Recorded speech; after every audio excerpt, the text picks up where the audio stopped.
ഊമയാണെങ്കിൽ എത്ര നല്ല മനുഷ്യൻ.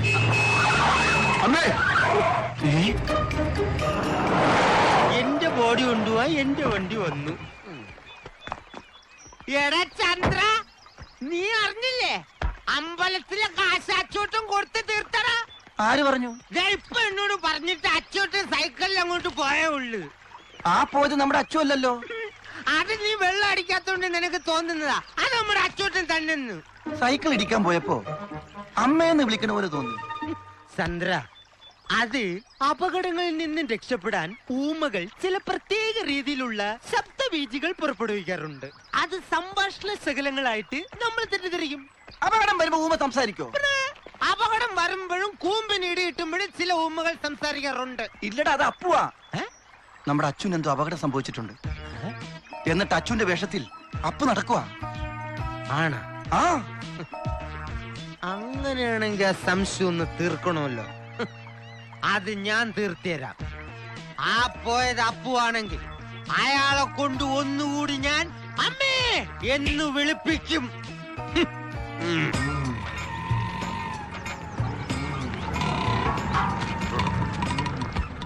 എല്ലാം കിട്ടിയോടാ? എന്ത് പറ്റി എല്ലാരും നേരത്തെ വരാൻ? ശിവകാശി അച്ചോട്ട് നേരെ വീട്ടിലേക്ക് വന്നത്. ഞങ്ങൾ നാളെ വന്നോളന്നിട്ട് സമ്മതിച്ചില്ല. അതേതായാലും നന്നായി. നിങ്ങൾ ഇവിടെ ഇല്ലാഞ്ഞിട്ട് തേൻമൊഴിക്ക് വലിയ സങ്കടമായിരുന്നു. ഞാൻ വിളിച്ചതല്ലേ, അച്ഛനല്ലേ വേണ്ടെന്ന് പറഞ്ഞ്. ശരിയാ. ചന്ദ്ര, അതെ അപ്പു ഇവിടെ ഉണ്ട്. ബാലി സുഗ്രീവൻ 1000 എണ്ണ അടിച്ചില്ലേ? എന്താടാ?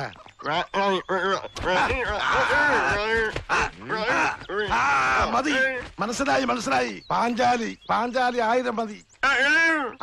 എന്റെ പൊന്നോ, ഒടുക്കത്ത അഭിനയം.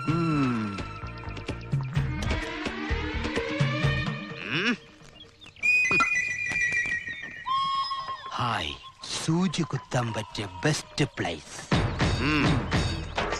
ഈശ്വര, കുത്തുന്നത് വരെ ആ ചന്തി കുമ്പിട്ടി എന്നെ നിക്കണേ. മസില് പിടിക്കാതെ ലൂസാക്കിയിടൂ. സബാഷ്. ഈ കിഷ്കിന്ധാപുരി ഏത് പാലയിലാന്ന് പറയാമോ? കിഷ്കിന്ധാപുരി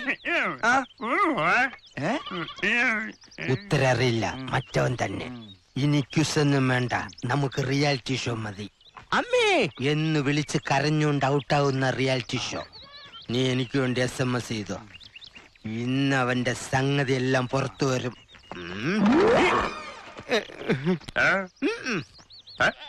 ഒന്നുമില്ല. അതെ, ആകാശത്തേക്ക് നോക്കൂ, ഒരു പർവ.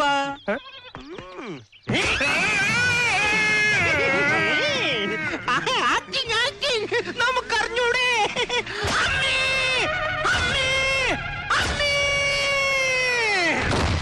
അമ്മേന്ന് ശരിക്കും വിളിച്ചു. എന്റെ സംഗതി എല്ലാം പുറത്തു വന്നു. നോക്ക് ചന്ദ്ര, അകത്തെ ഷഡ്ജം ഉണ്ടായത് കൊണ്ട് സംഗതി അധികം പുറത്തേക്ക് വന്നില്ലടാ.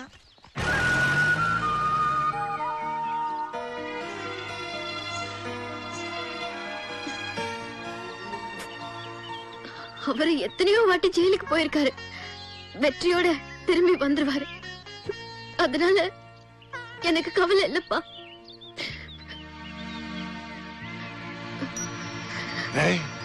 എന്താ മോളെ? അച്ചു, വേഗം വൈദ്യരടുത്തേക്ക് കൊണ്ടുപോകും. അളിയ, വിശ്വംബരന്റെ കടയെത്തുമ്പോ ഒന്ന് നിർത്തണേ, ഒരു സോഡ പിടിച്ചിട്ട് പോ. പെട്ടെന്ന് പോ, ലോഡിങ് എന്റെ തടയും. ദേവലോകത്ത് റാലിയാ? അയ്യോ,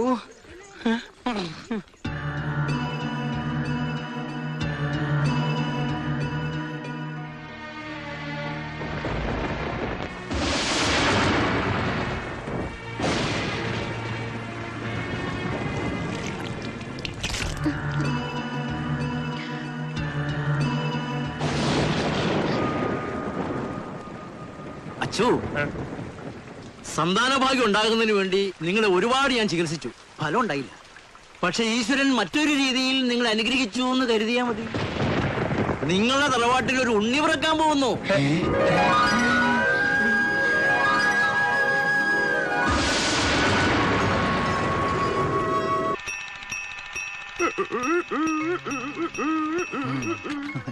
എന്തേ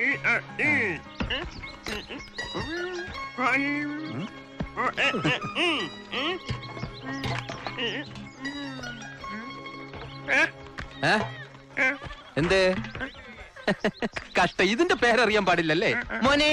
ഇത് പേരിടാത്ത ഒരു മൃഗമാണ്. തൽക്കാലം ഇതിനെ ദിവാകരൻ എന്ന് വിളിച്ചോളൂ. അയ്യോ വേണ്ട വേണ്ട, അതെന്റെ അച്ഛന്റെ പേരാ. അപ്പൊ കറക്റ്റായി. പുള്ളിക്കാരൻ മദ്യപിച്ച 4 കാലില്ല.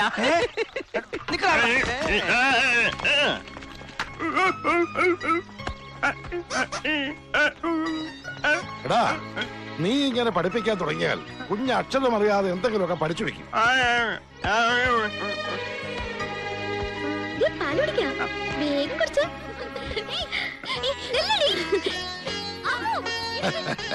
നാളെ അപ്പു വരുന്നതിന്റെ സന്തോഷത്തിലാവള്. കുടിക്കേ. ഞാനൊരു കാര്യം പറഞ്ഞേക്കാം. പഴയതുപോലെ അവൻ വരുമ്പോ നീ വഴക്കുണ്ടാക്കാൻ നിന്നാൽ അവരവരുടെ കൊച്ചിനെ എടുത്തുണ്ടെങ്കിൽ പൊള്ളാച്ചിക്ക് പോകും. അല്ലേലും വെച്ചിട്ട് മൂക്കത്തല്ലേ ശുണ്ടി. ഒരു ചെറിയ കാര്യം മതിയല്ലോ പ്രശ്നം ഉണ്ടാക്കാൻ.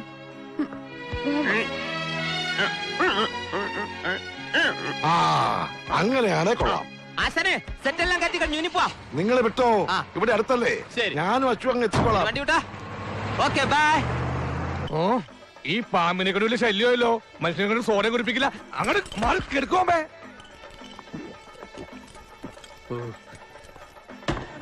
എടാ, നീ ഇത് 3ാമത്തെ സോഡയാ കുടിക്കുന്നത്. ഗ്യാസ് കയറിയാ പിന്നെ ശിവന് താണോ വാടാൻ പറ്റിയതാ. ഗ്യാസിൽ കയറാറിയെങ്കിൽ ഇറങ്ങി പോകാനുള്ള വഴി അറിയാ. ആശാസനെ പാടോക്ക്. അളയ ശിവ, ഒരു ബീഡിങ് എന്ന് താരക്ക് നീ വിളിച്ചാലേ ഭീഷ്മര് പിന്നെ കരിഞ്ഞോൽ കർണായി പോവും. എന്നാ സൂക്ഷിച്ചു വലിക്ക്. അളയ വിഘ്നകത്ത് പേങ്കറും ഭയങ്കര കടി. ലേഡീസ് വിൽക്കാനും കയറും. എന്താണ് ഇത്? വേഷം തീർന്നു പറഞ്ഞ ഒറ്റയ്ക്കാ കുടിക്കുക. ഒഴിക്കടായിരിക്കും. എനിക്ക് ഒഴിക്കൂ. 2 പെക്കൂതി അച്ചോട്ടാ, അവിടെ വേണം. അച്ചോട്ടാ, അടുത്ത സീനിൽ മാറണ്ട. എന്റെ കോസ്റ്റ്യൂംസ് എടുക്കാൻ മറന്നുപോയി.